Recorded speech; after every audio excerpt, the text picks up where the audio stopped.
My mum was my world. I got a phone call, mum's been taken back into hospital. She takes this mask off her face, which is the only way she can breathe, said, I've had enough. Oh my God. My worst nightmare had come true. I didn't realise my mum was drinking. What she was doing was she'd always have a water bottle with her. There was vodka in there. This sounds really awful. My name's Louie Spence and I'm in great company.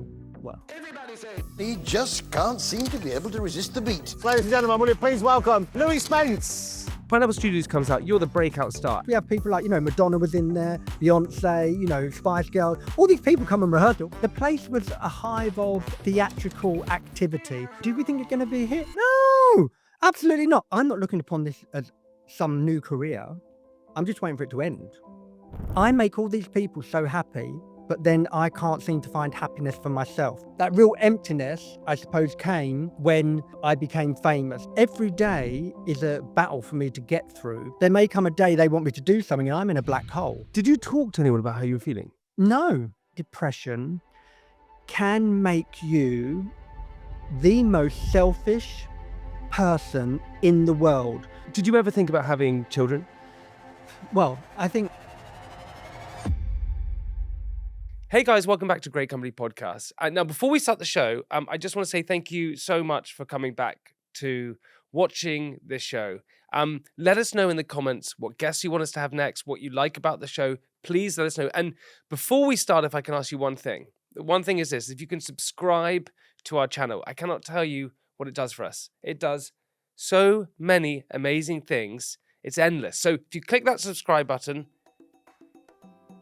I'll give you a hug. Okay, here we go. Let's start this episode of Great Company with Louie Spence. Did you like SS Who Does Wins? look, I never watched it. And people say, oh, you must have. I promise you I didn't. And they told me to watch it. But I thought if I watch it, You won't do it. I won't do it. So I will just go on what you're telling me. I think the concept is great.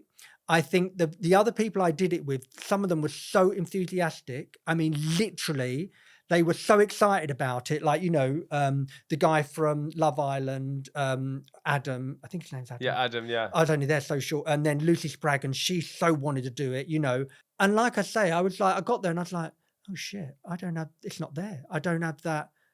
Don't have that drive. I don't have that. I don't have that desire. And I've never, ever left a job voluntarily. But I just knew. You just were like, People can say, well, why did you do it then? Because you don't know until you try, do you? It's like I tried vagina once when I was 12. I never went back. I went straight to Mr. Whippy for me extra fucking nuts on my 99.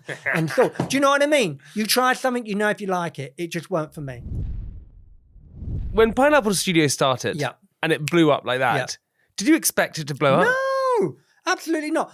We had we had lots of people coming and talking about it. Oh, fuck off, because we were far too busy having our fabulous own time. We didn't want people to You had a few people coming in saying, oh, yeah, lots of different people. It's a really interesting place. We have people like, Madonna was in there, Beyonce, Spice Girls, all these people come and rehearse it, all the West End shows. It's a great hub of, you couldn't go wrong. Anyway, but this guy comes in and I see him, like I'm standing at the reception, obviously pretending that I'm artistic director doing nothing, because that's what I did really. I just minced around and did nothing, just spoke to everyone, just, made people smile, made sure that the people that come in, that they felt welcome and all that.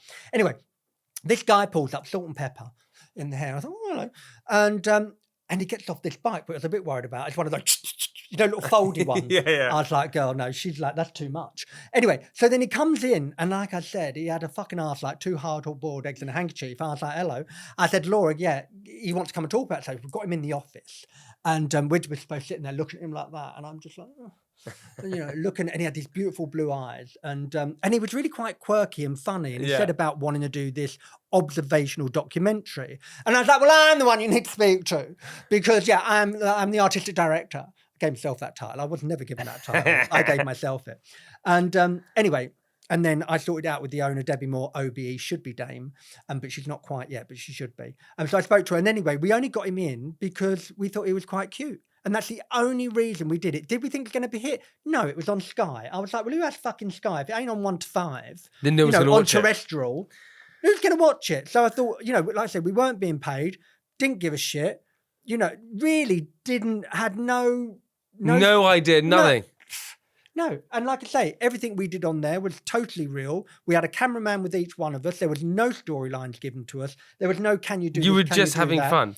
we were doing, the place was a hive of theatrical activity. There was dancers, there was singers, there was gays, there was straights, there was bis, there was tris, there was trans, there was fucking all, darling. Do you know what I mean? Literally, everything was in that building and everyone was just free there. So you put a camera in there and someone just guiding it, you're going to get a great show. The things we did do was like the choreographed, the little dance routines. Yeah, they were did. amazing. But apart from that, no, that was it. And no, did we think it's going to be a hit? Absolutely not. Man, your life is insane. Because also, you doing that, you were doing West End shows, you toured with the Spice Girls? Yeah, that was incredible. What was touring with the Spice Girls?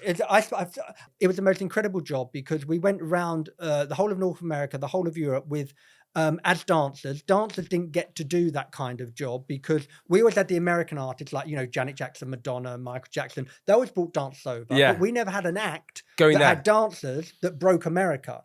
I mean, the Beatles maybe broke America years ago, but after that, there's never been somewhere what would take a group of dancers. It was always the American artists coming here.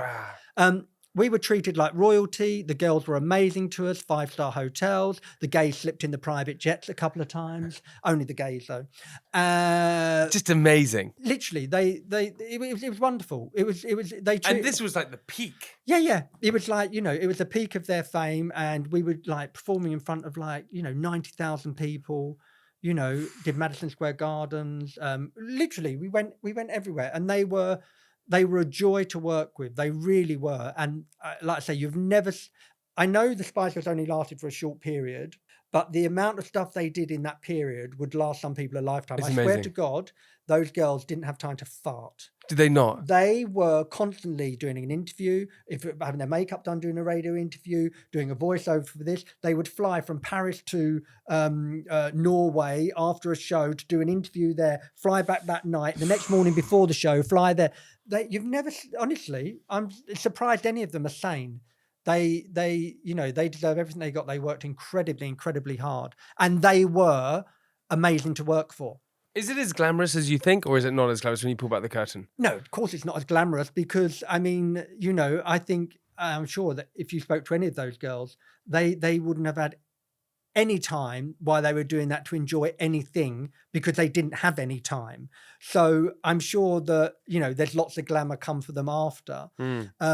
For us, it was glamorous, meeting Madonna and Prince and Michael Jackson, and that was glamorous for us. But we were just the dancers mincing through. We didn't have to then, do all this work and do everything they had to do. Why did you stop being a professional dancer? Because I got to, after Spice Girls, the last job I did was Magical Mr. Mistopheles in Cats, which I think I was 28 when I finished that. I'd done my first West End show when I was 12. Yeah. And I just thought... You were tired?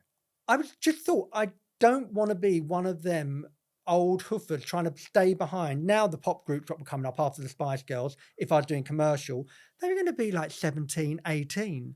I'd done it. I'd done West End. I'd done lots of commercial stuff. And I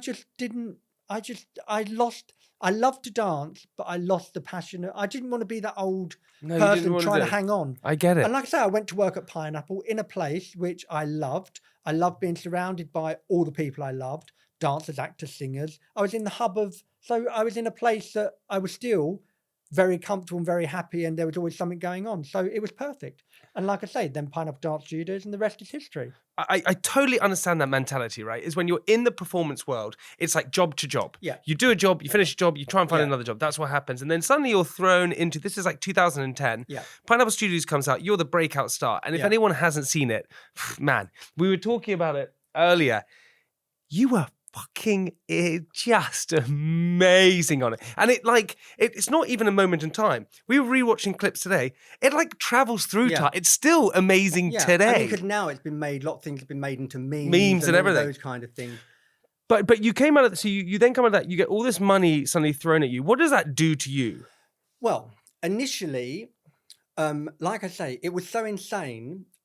I did not stop working for I'd say a good 2 years. Wow. Literally, my agent would send me, when you're a dancer, you work, you have an agent. Yeah. You wait 3 months to get your paycheck. You're always in overdraft. They would always hold on to the money then. They're keeping it in their bank account. Yeah.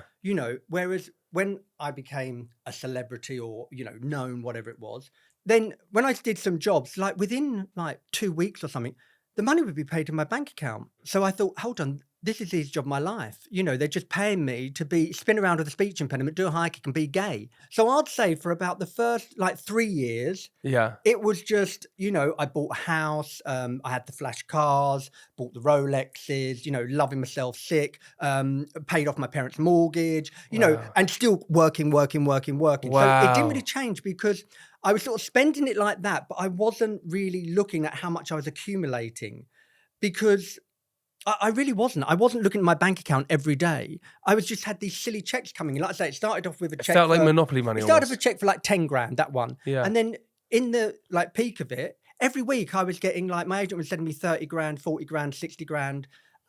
And not that you become used to it, you don't. But where I was working as well, I didn't have time to sort of think, oh, you know, sort of this.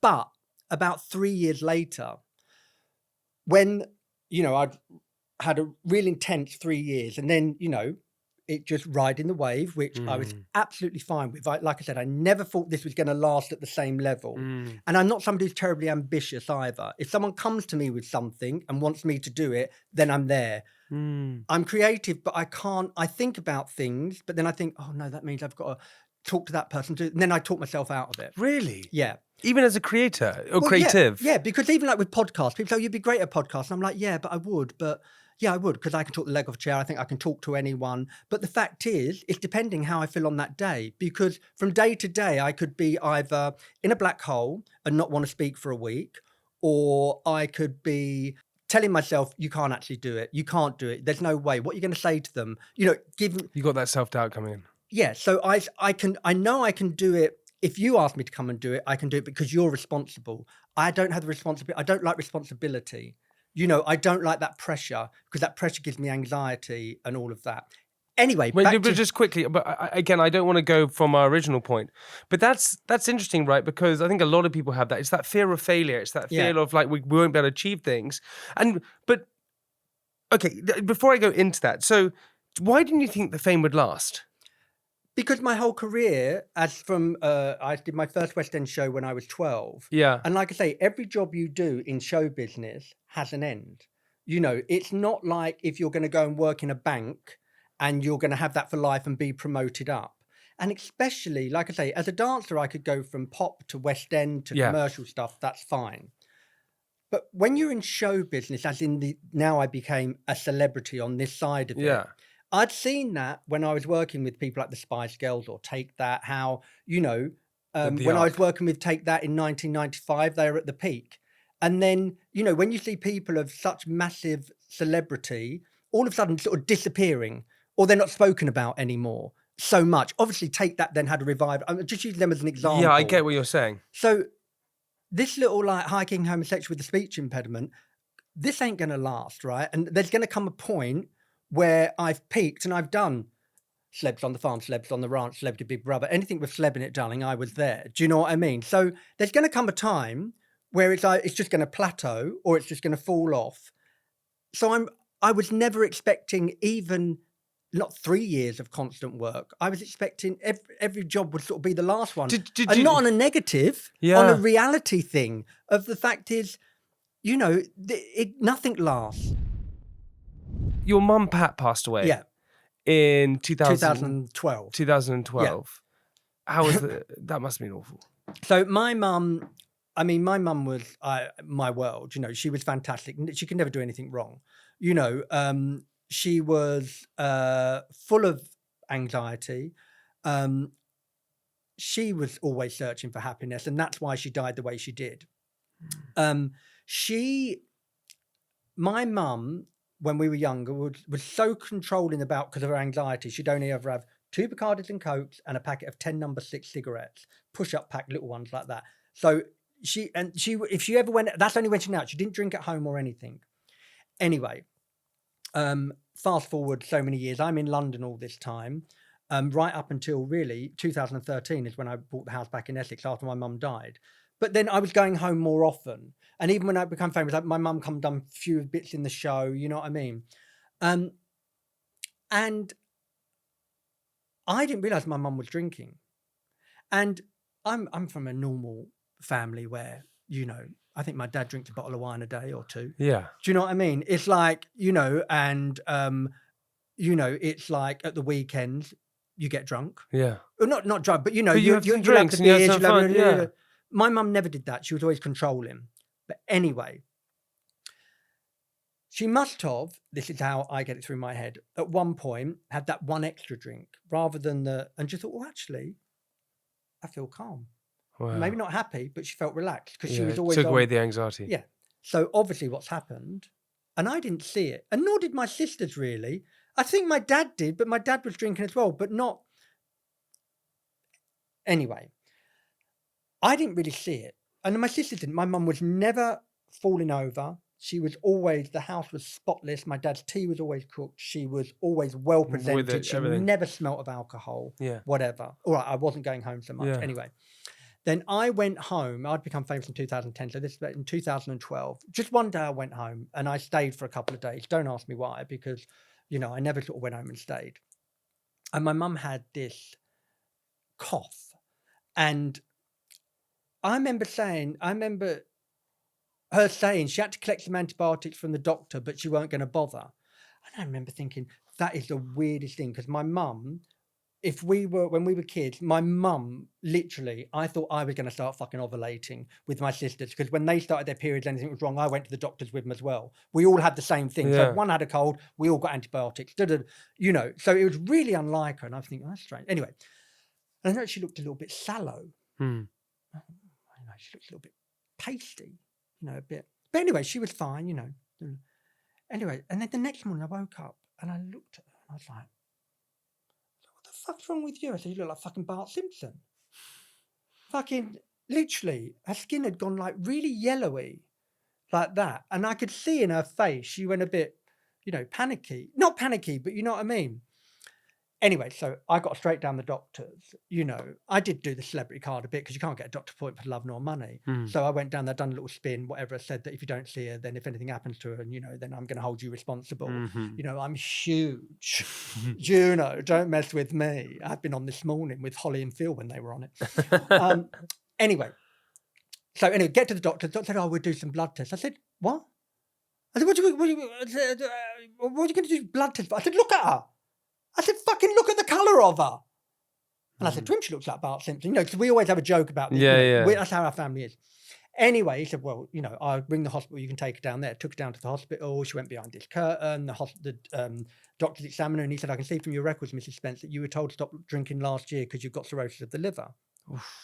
Anyway, so then she comes out and I go, what?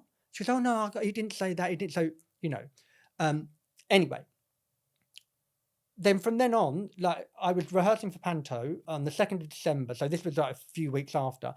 No, she'd already gone into hospital for about a week. Yeah. And they told us that the state of her liver should have 5 years. So she'd have 5 years to live because she had damaged her liver that much. From alcohol? Yes, from alcohol. And I swear to God, she was, when I say I promise you, she was never... She didn't smell, literally well presented. Wow. You know what I mean? Louie, wow. But what she was doing was, this is how clever they are. What she was doing was she'd always have a water bottle with her. Always have a water bottle with them. Always. She had this for years, this water bottle. So vodka doesn't really smell, does it? Yeah. Apparently. I don't know because I don't drink. It was vodka in there. So all these years, she's always got this water bottle. She's knocking back vodka. When she went in hospital, my sister went to have a glass of white wine. Not fucking white wine. It was white wine topped up with vodka. And I swear to God, you're going to say, well, how can't you see it? Why didn't you know? Couldn't notice I it. wasn't at home so much. My sisters had their own families. My sister see it. But I swear she was well presented, anyway. So she got taken to the hospital for a couple of weeks. Did you confront her? Did you say, what the hell is this? I said, yeah. And she said, I mean, this is the thing. She said, I don't care if I'm going to die, I die happy. That's what she said, right? What can I say? That's your life. We said, well, you stop, we'll send you to some. Anyway, it was too late for that because then she started this whole hospital thing. Then she went into hospital for a couple of weeks and then I started rehearsal for pantomime. She came out and then within 3 days later, they took her back in. I was rehearsing it was on the 2nd of December. I got a phone call. Mum's been taken back into hospital. Went home, picked up my dad and everything, went to the hospital. She's there with the little thing up her nose and a bit of oxygen there. Anyway, then we go home and come back. She's got the little mask on like that then when we come back. This is all in the same day. So then we say, right, we're going to go and we'll come up in the morning, right? Go back. 2 hours later, we get a phone call. You need to come up. You need to come now. It's like, they told her she's got 5 years to live. All right, it's not great, but she's got 5 years, Anyway, we come back up. We get taken to a room and they say to us, do you want to resuscitate? I'm like, what? No one has come and said, like, this is... we think that, she's on her way out kind of thing. No one had said even that. Just my dad was like in shock. Like, what? Anyway, we said yes, because we were in such shock. We're like, someone told us she's got 5 years. You're telling us she's going to die, So we went straight in the room. This time when we went in the room, she had this mask all over her face. It's like a snorkel mask all over her face. This big tube and the oxygen, you can see it going up and down like this. Anyway, she's on morphine and everything. Then we're there for like hours. And then she's out of it on this morphine. She's just like out of it. Then she sits bolt upright like this. She takes this mask off face, which is the only way she can breathe. Otherwise, she can't breathe. And she says, no, she takes it off her face. And I sort of push back down. I'm trying to push this mask back on her face and calling for the nurse. No nurse came. She sat back up, took it off and said, I've had enough. It's like, what? Completely coherent. Like on morphine like that. As clear as day, completely, I've had enough. She took the mask off. I mean, I pushed it back on her face once. I thought, well, what do I do? We're calling for nurse. She took her mask off, and I swear within 10 or 20 seconds, she just went like that. You heard this horrible gurgle. It's like I don't know, it's like the fluid or whatever. And she turned her head, a bit of dribble, and she was dead. And that was it. Oh, my God. And yeah. My worst nightmare had come true. The fact she was dead. And I was just in complete shock. And everyone else around me was like crying and everything. I was just like, and after 5 minutes, this is the thing I regret. I took my dad out. I said, come on, we're going home now. I was very matter of fact. I said, right, what do we do? Next morning, I'll come and, get a death certificate. I said, all right, then you're fine. Literally arranged the funeral on my day off from Panto. And I was, that was on the 3rd. I was in pink tights and tap shoes on the 5th doing pantomime. And that was it. It didn't affect me for till years after. I just didn't. And she drowned. That's look, all I say, people, the thing is, it's really difficult because you're thinking they chose to leave you. Why did they leave me like that? And I don't blame her for anything. She was an addict, she made that choice along with not having the strength to not, and it was too late anyway, in a sense, she would, I say live 5 years. I don't blame her. It still hurts the fact that she chose alcohol, over my dad and us, but she didn't because she couldn't. Because it's a disease. She couldn't make that choice. But also, my grandmother died of alcoholism. My grandmother, her aunt died of my mum's aunt. My mum's mum's sister died of alcoholism. My uncle just died of alcoholism. Wow. Her brother and my mum. Wow. It's hereditary. Yeah, there's definitely something in it about it. But I don't drink. My sisters don't really drink either. But there's definitely something. But anyway, she left you. Did she leave you? But I tell you why hang on. This is the point. Now, I understand. I think I try and understand it because my mum was never happy either. She was always searching for something. My mum was jolly and laughing and she could be the life and soul and everything. She was really funny, But I think the reason the drink took over because she was the same. She was looking for something that wasn't there. She was searching for happiness and not about the love of her children that gave her, not the love my dad gave her. She couldn't find happiness in herself. And that's why she died the way she did. And I completely understand that. And that's why I don't blame her. I wouldn't blame her anyway. But because I think that she just chose to carry on with it and die because the other side was so much harder. Yeah. Yeah. I mean, it's so powerful. You and your sisters are breaking the cycle. Yeah. Which is amazing. Yeah. Yeah. I mean, yeah. Like I say, yeah. I mean, I'm just too controlling to. What's so interesting for me is when you said like it was all of your worst fears ever since you were a kid, and it happened, and then it happened right in front of you. And I was so matter of fact when it happened. 3 years later, I broke down. Did you? Literally, that's when I went. Wow. So you held it. Yeah. Oh no, about a year. No, about a year, 2 years after. That's when I first went on medication because I had to do the medication as an intervention. Not that I was going to kill myself, but I was so low.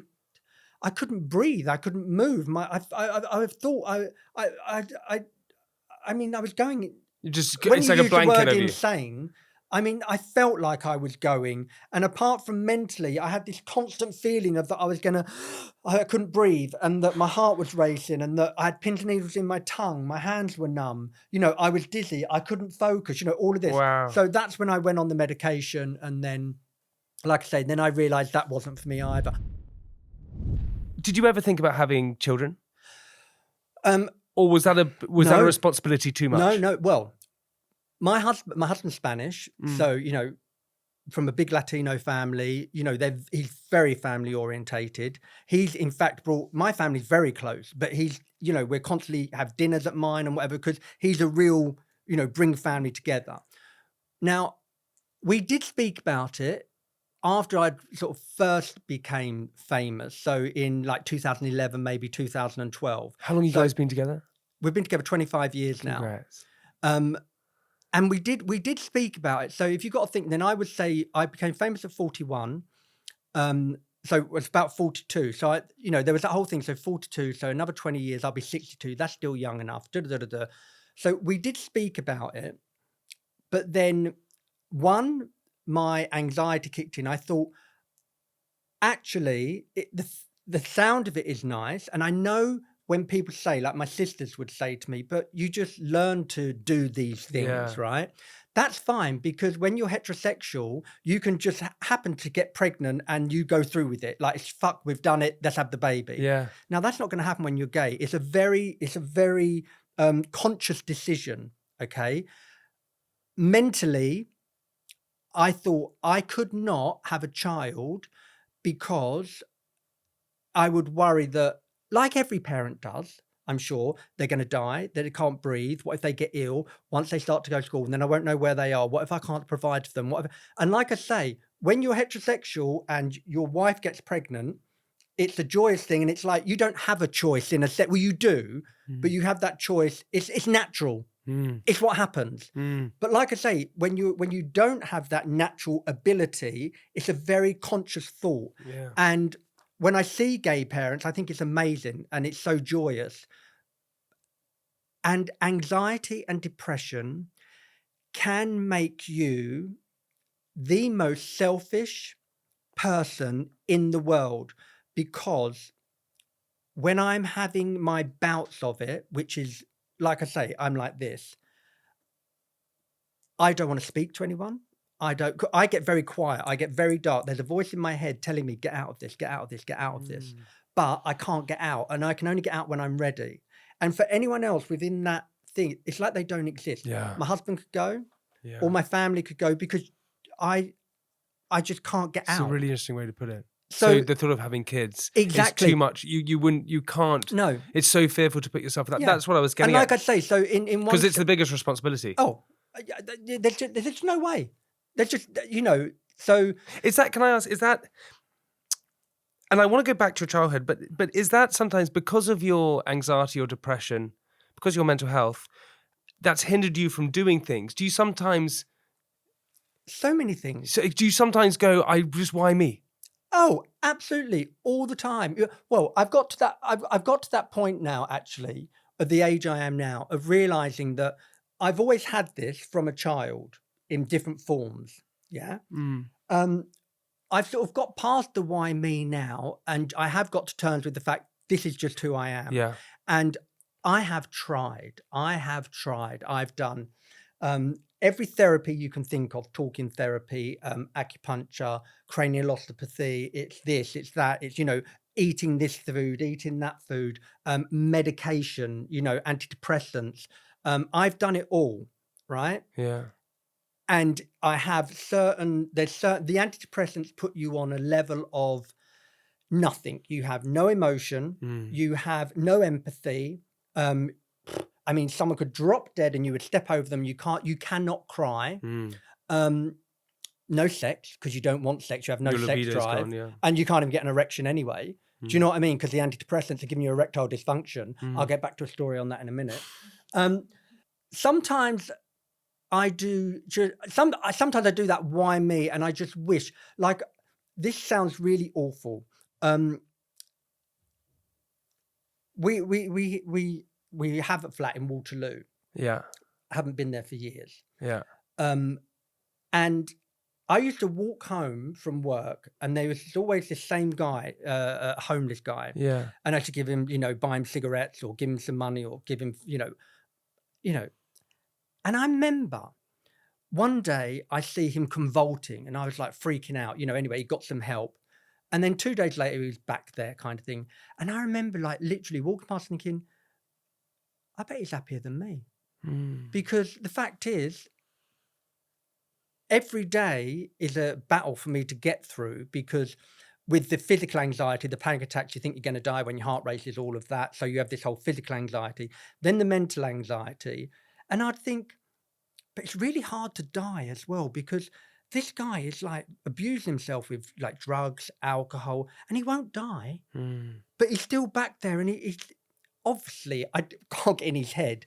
But I would compare myself To my him and happiness just with this go. person, And I think thinking, that happens a lot of the time where and you compare thinking, yourself. what does make you happy? Like, And you I've can't got understand it. this, he's got that, and we're both battling this kind of thing. But he's like, literally, I don't drink, I don't take drugs, because I'd be the one what would, have a reaction to the drugs, and I don't like drink because then I'm out of control, because then I can't get home, all this kind of thing.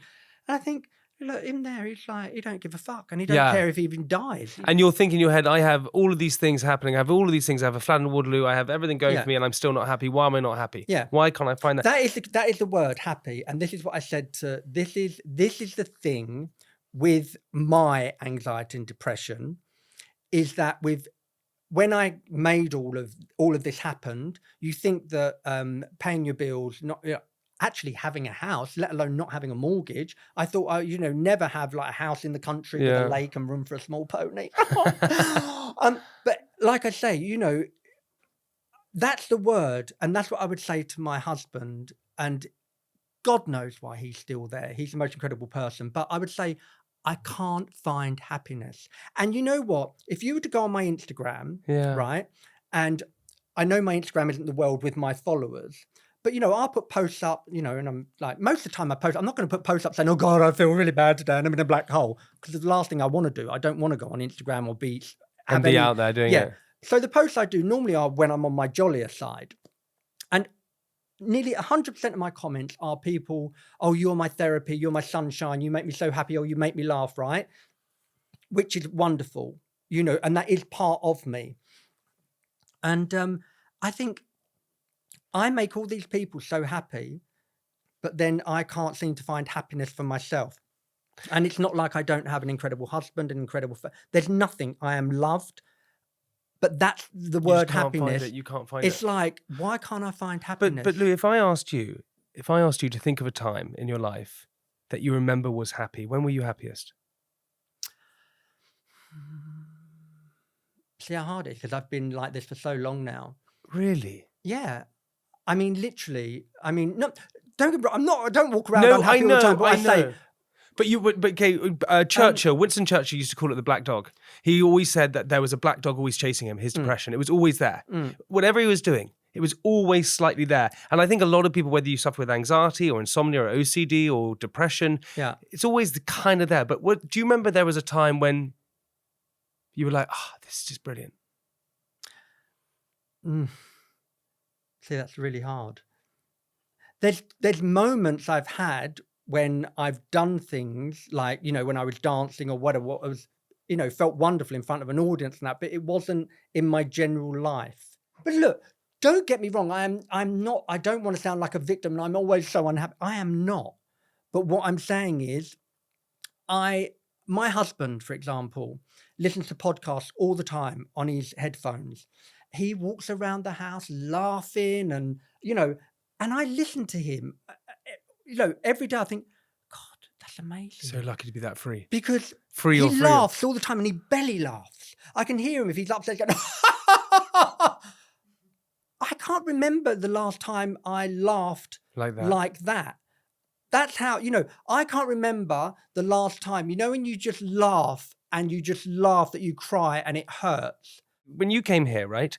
And the times that I've met you, you've been a larger than life character. You're always fun. You make everyone feel good. You almost give everyone else joy and forget to give yourself Yeah. joy. And you said when you were a kid you had, so do you always remember ever since you were young having this? Yeah. From what age? Well, when I was younger, it was more anxiety, as in I would have physical anxiety. So I would get like... Where are we living at the moment? Where were you? Oh, I'm talking when I was 8. Like the first time I had it. And you're in Essex? I was in Essex. I was in my MFI bed with chest of drawers underneath. I don't know if you'd know what MFI was. It was like a really cheap B&Q. Anyway, they used to make this furniture out of plywood. Yeah. And it was this white, you know, that shiny kind of cheap. Anyway, I was in the box room. My sisters had the big room, 3 of them in there. One of them used to piss the bed, so I was quite glad I weren't in there in a way. She used to have an alarm that used to go off every night. She had this sheet under her bed and a plastic sheet. And every time she started to piss, the alarm went off. So I thought, I'm glad I'm not in that room anyway. And wait, there's 3 sisters? 3 sisters, yeah. And how older than you? 2 older. I'm the 3rd, and then I've got a younger one. Amazing. Anyway, so I remember I was laying and my heart was beating so strong. But as a kid, it didn't freak me out. I just didn't know what it was. And I remember because you're not experienced with it. I You don't wasn't know aware you're of what anxiety was, having a racing heart. And I remember putting a pillow on my chest to go to sleep because then I couldn't feel the heartbeat through my mattress. Wow. So I can remember back that young. And then when I was 12, then I started to have just feelings of whooshy dizziness, like, you know, there was nothing wrong with me. I had, I got checked.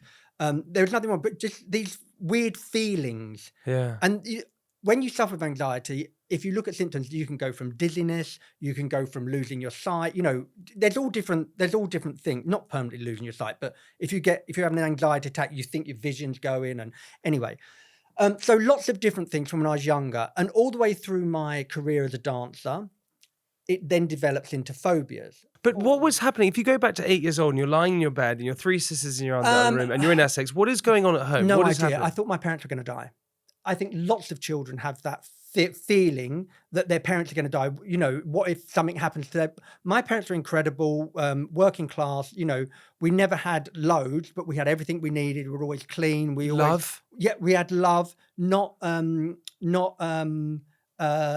physical cuddles, but we were loved by, they gave us everything they had, you know. But the fear of, like, if my parents went out and we had a babysitter, then the fear that they're going to have a car crash and this is like at a young age. I think lots of children have this. Lots of children. Yeah, I know you do. Lots of children. I think it's that fear of, losing. It's like separation anxiety that then you've had the fear that something else worse is going to happen. But also I do think it's just in my genetics. My mum was a very anxious person. Like, she had a nervous breakdown she had 3 children by the age of 19, in between 17 and 19, nervous breakdown after each one. She was on uppers and downers because her mum was very anxious and she had put her on uppers and downers from when my mum was about 12, because they didn't used to have like medication we have now. Not like all the sertraline and cetralopram and all these other ones.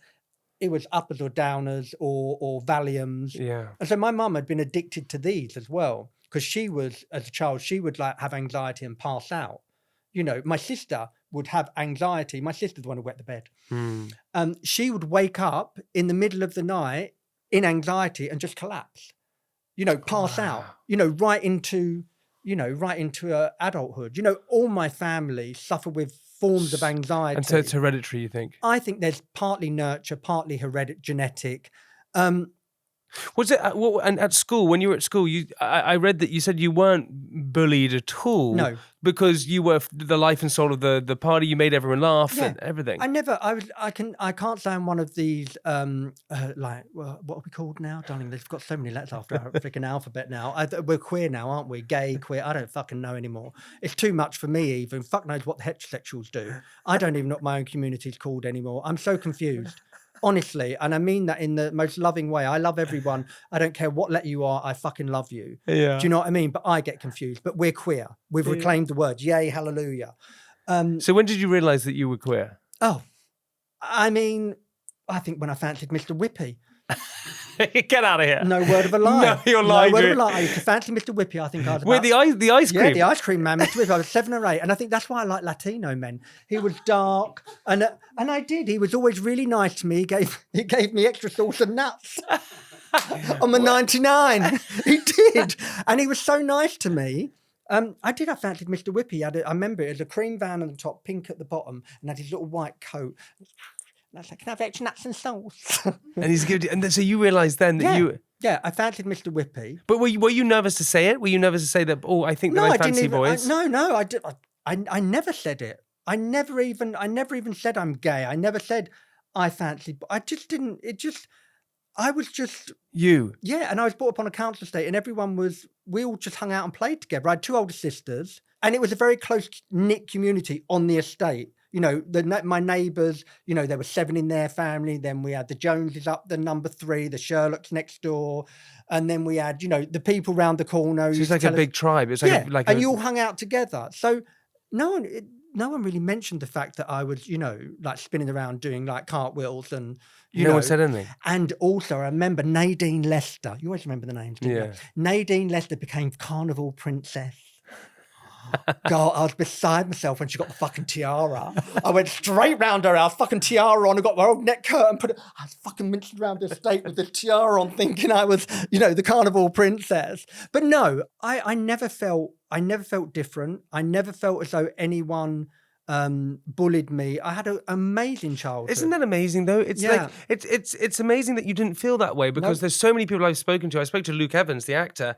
Luke Evans had a terrible time growing up in Wales. There were lots of things going on and he sort of covered up his sexual identity. He didn't want anyone to know. He felt embarrassed about it and he had an awful time doing it. And then there are other people like yourself who had a brilliant time and an amazing time. And were you happy then?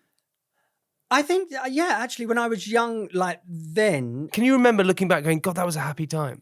I do look upon those times as being happy. Like I say, the anxiety I had there was I didn't understand it. Yeah. So it wasn't an issue. Once you understand it and then you try and self-diagnose it as you get older and think that you've got brain cancer, you've got stomach cancer, you've got pancreatic cancer. I mean, I went through that whole, what is it called?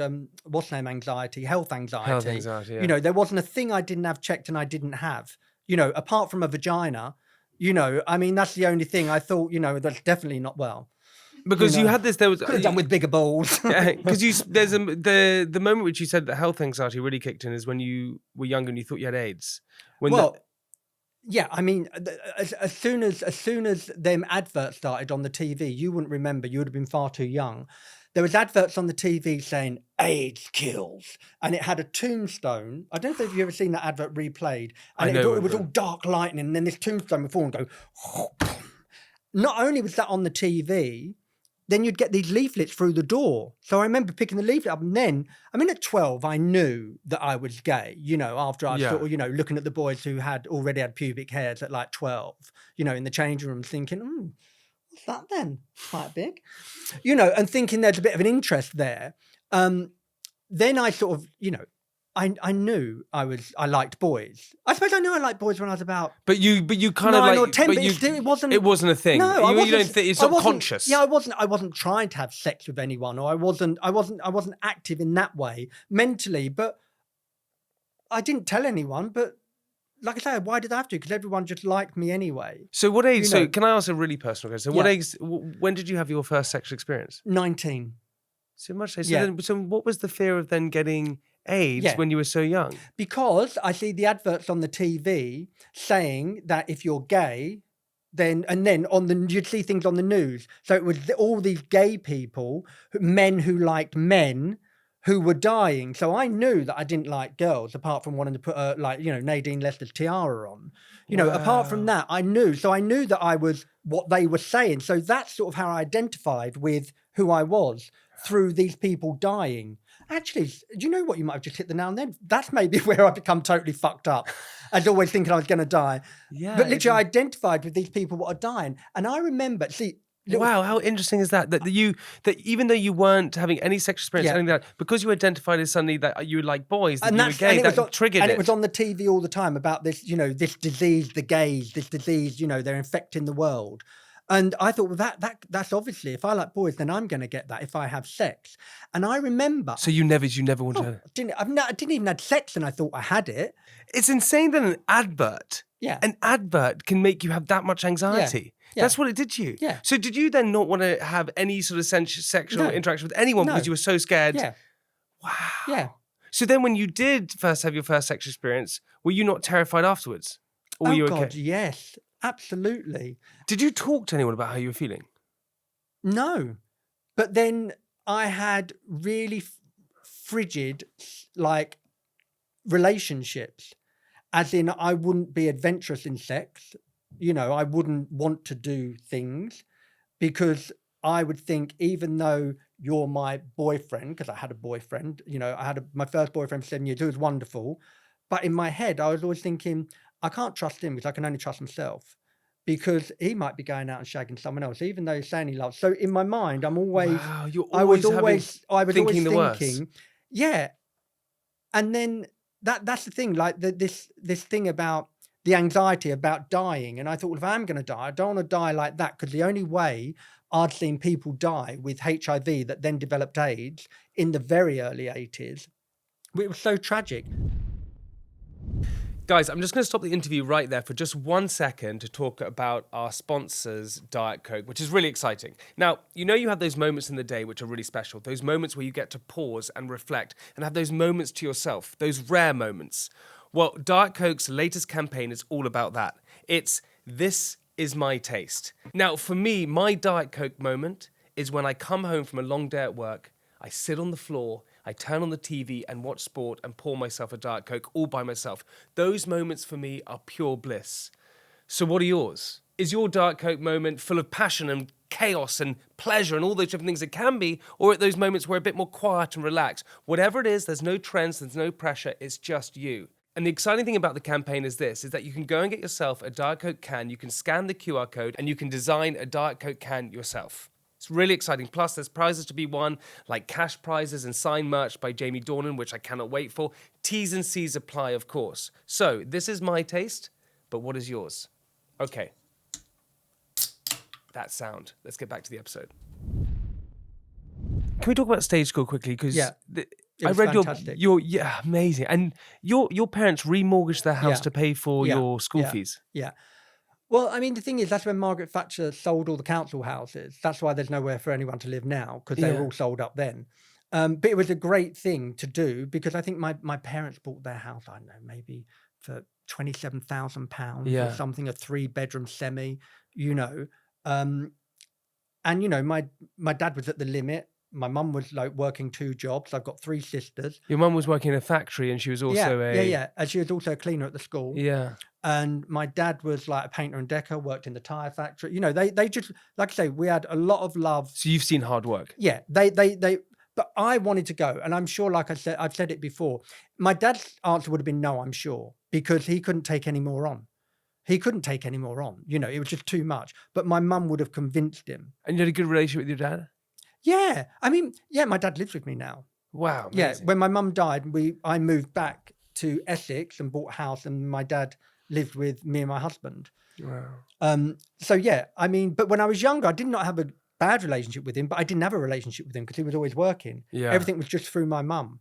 So then they remortgaged the house, and they said you can go to this dance school. Yeah, and it paid off in the end, because, like I say, it's like 20 or 30 years later, I paid off their mortgage. Of course. So it sort of finally sort of got there, but it was a big thing for them to do, especially my dad, because, like I say, my mum, I mean, if she wanted something, she'd get we'd have the Provi man. I don't even know what a Provi man is. No, you wouldn't. You're too posh. So the Provi man would used to come and knock on our door. He's someone you'd borrow money off, like a bit of a loan shark. Okay. They used to go around the council estates, and I think his name was Ian. It was quite nice, actually. I fancied him. I'm the Provi man. Anyway, so the Provi man would lend you money. So if you needed £100 or £200, and then you'd pay him back, and obviously with a lot more to pay. Yeah. So every time it's like Provi man, like we'd have to fucking close the curtains, hide behind the sofa, and don't make a noise. And he'd be shouting through the letterbox saying, "We know you're in there." No way. Because my mum would always borrow money off the Provi man. See, my dad didn't know, because the Provi man would always come round before the husbands come home from work, really, because it was always the wives that borrowed money for everything else. Was that scary? No, not really, because it just happened all the time. You know, once a week he'd always knock on the door until she had something to give him. We'd just always be hiding behind the sofa, which he paid for. Lovely Draylon sofa we had in the 70s, darling. Brown Draylon and a shag pile. Honestly, my dad built a brick wall. We had patio doors at the back. Honestly, double glazing. We were so posh on the estate. But you went to this dance school. How good were you? Honestly, just to separate yourself from your own, how good were you? I think I had a natural ability, so I was lucky. I didn't have to fight for dance. I was never a triple threat, as in singer. My singing was awful. I mean, I suppose I could act a bit, but the dancing, it was a natural ability. You know, You could just feel it. You could just feel it. I could just do it. Nothing was a struggle for me. My body, I could do splits. I could do backflips. I didn't have to push myself. So I had a natural talent in that. Did you love it? I loved it, but it needed to be nurtured. And, you know, at stage school, I must say at stage school, I didn't really learn a lot more than what I did. I think I was kept back a bit because some people weren't as advanced as me naturally. But I learned how to be, you know, a fabulous gay and tap dance. You know, honestly. And like I say, you know, I met some incredible people. The environment was full of young, like from 12 to 16-year-olds in the lower school who were just like, it was like Fame. It was like what you see on TV. This is at Italia Conti. Yeah. People would sing and dance and people were camp and funny. And I just learned so much about life and being with, like, you know, you had me who was there, you know, my parents scraping every penny.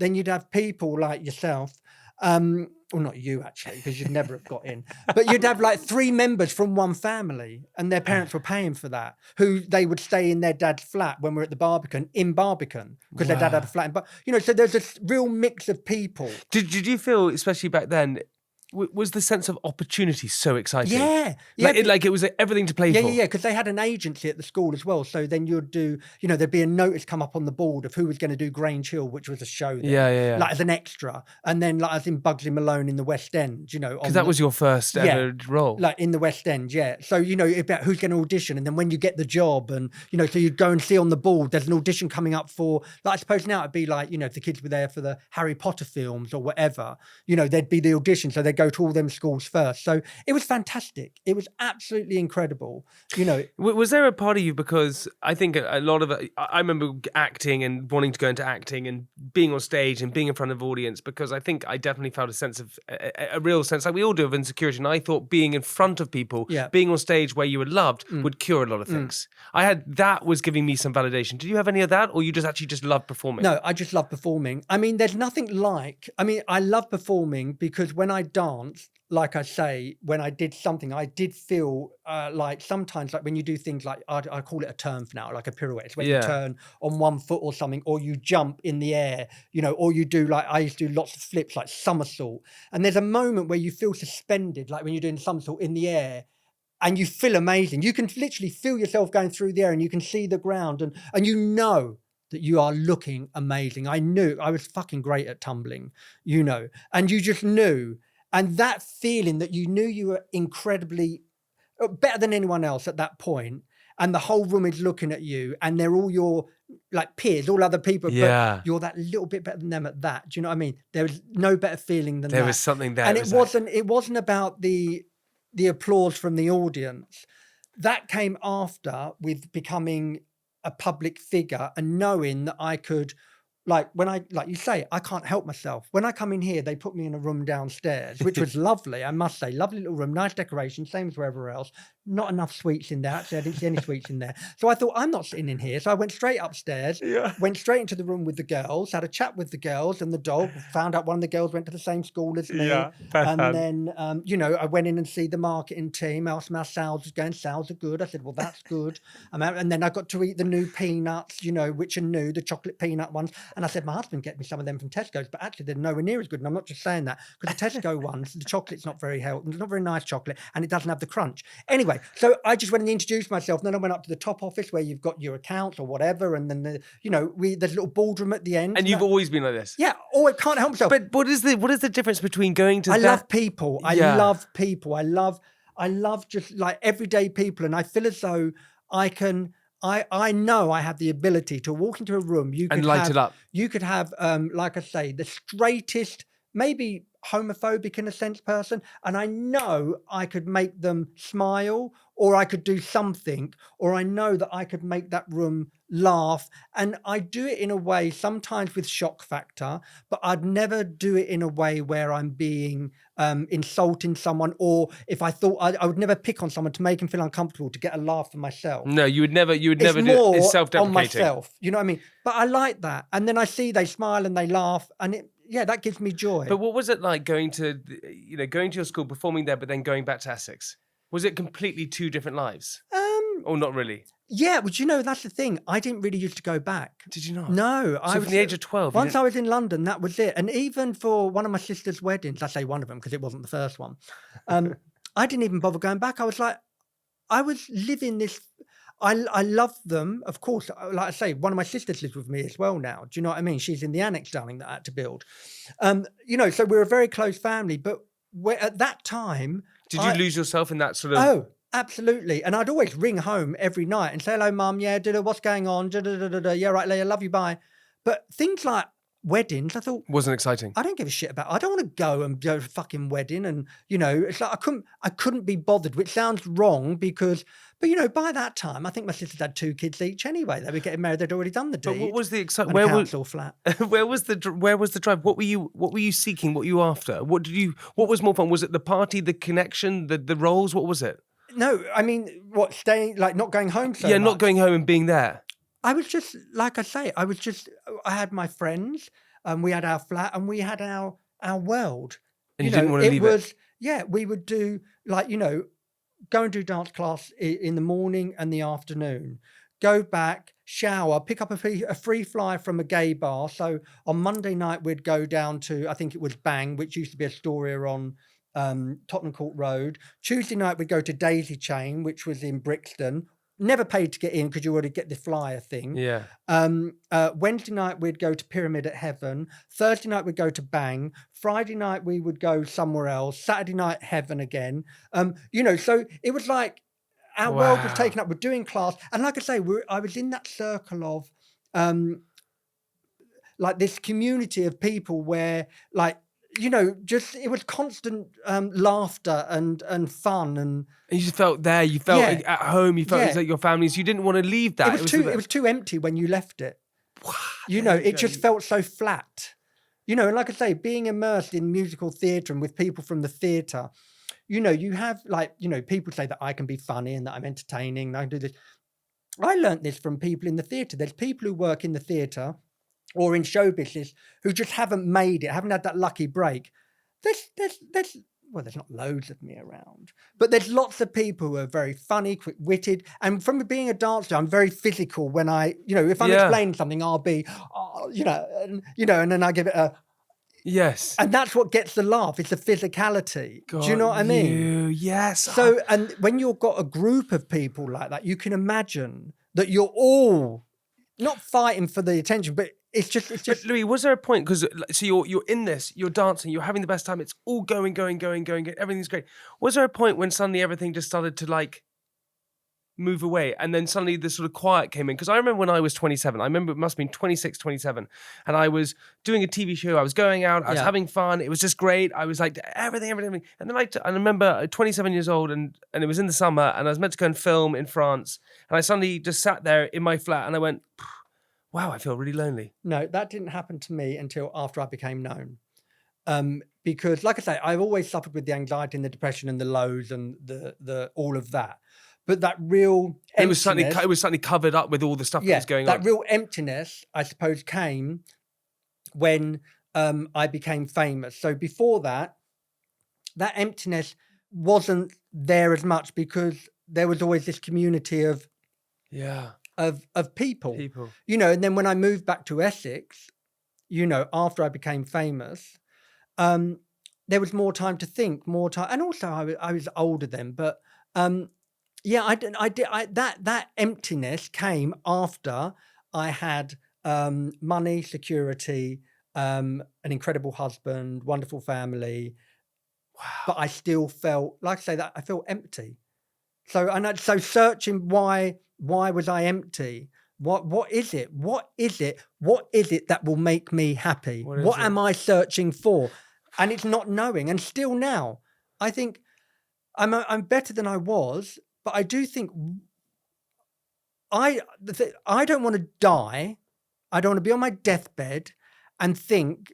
So every day, most days I struggle to try and be happier than I am because I don't want to be on my deathbed and say I was always concerned about not being happy or worrying about this or worrying about that, and now I'm dead or I'm dying. You don't want to spend your whole life thinking about that, and Because then suddenly get to a point where it's like, what the hell? I'm better than I was because I can remember that in my 20s. I remember thinking I'd be dead by the time I was about 30. Why? Don't know why. No idea. Just thought I wouldn't make, because I obviously... Because you were chaotic and you were all over. No, I had this physical anxiety. So I thought I'd been to the brain specialist. I'd been to the, I'd had stomach cancer. I hadn't, but you convince yourself so much that I would come out in rashes, that I would, because you're so... And I remember thinking, once I got past that age, I'm not dead. And then, so as I'm getting older and I'm getting closer to death, in the sense of I'm on the last leg of my life. Do you know what I mean? I'm not middle-aged anymore. I'm beyond middle-aged. You know what I mean? So... And then suddenly the anxiety sort of starts to come back because you're almost like worried about...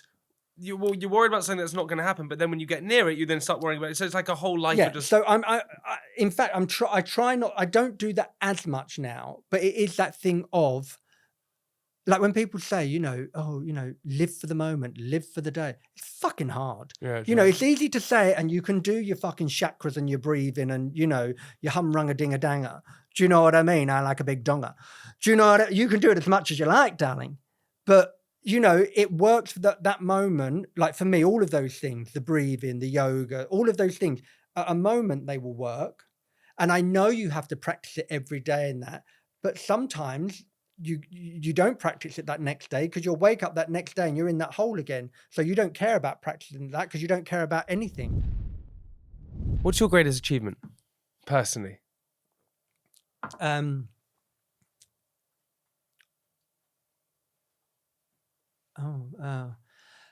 Well, I think. Oh, I don't know. That's so hard because I just getting through every day. Really? I mean, I don't mean that in a dramatic way. I just mean, I really don't know. Like I say, there's, I think being in a relationship for 25 years. I was just about to say, I think being with my husband, but I don't know if that's my achievement or his. Really? Because I wouldn't be with me, and that's not as a drama thing, but because of the way I am, I couldn't cope with someone like me because I would be like, fuck that. I can't fucking live with you because it's bad enough, being me. But fortunately, he's not like me. But I think... what a great guy. Yeah, I think it's not so much my achievement, it's his achievement because he's so supportive and... Do you guys have a great relationship? We do have a really good relationship, a great relationship, but it's...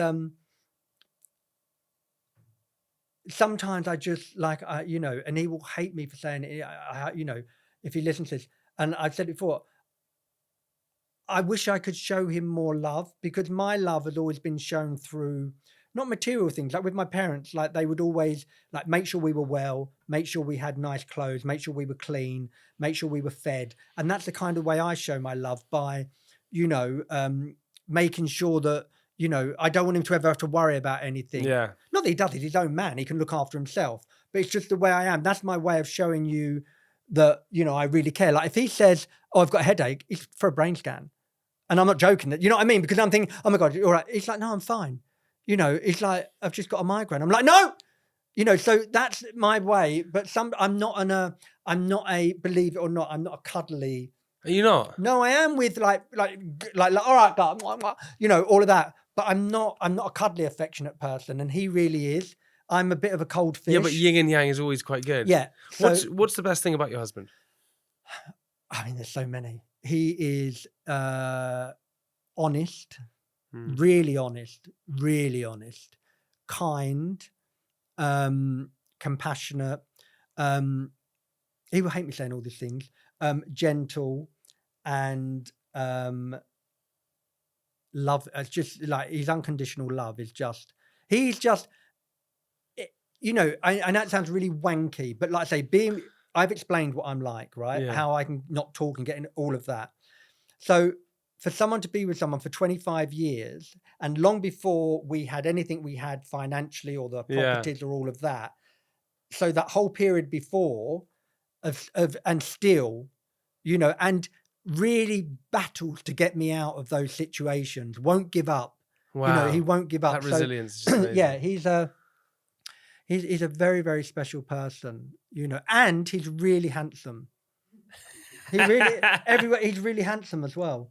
You know, it's like, you know, thank God I just had my eyelids done, darling. Took a few years off me. Do you know what I mean?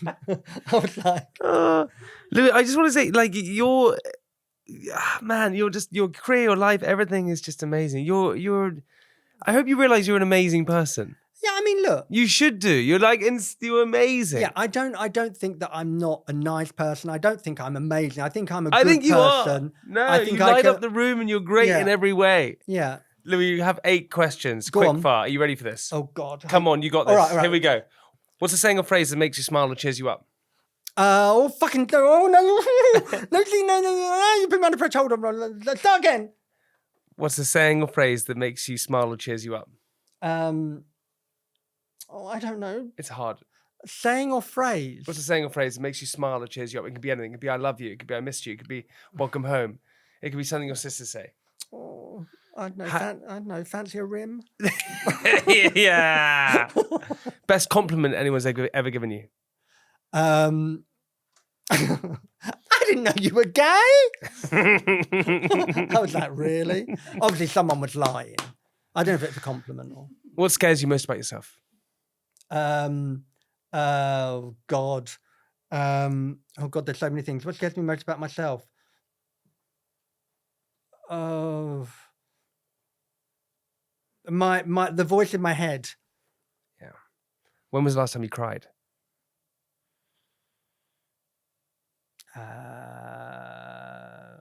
Not fully cried. I think I was watching something to do with dogs on Instagram, you know, with these abandoned dogs. Oh, yeah. But I had to turn off before. But I haven't sobbed for years. Not that, you know, when you really You just go for when it. you really go for it, you haven't done that. Yeah, What's something you can't let go of?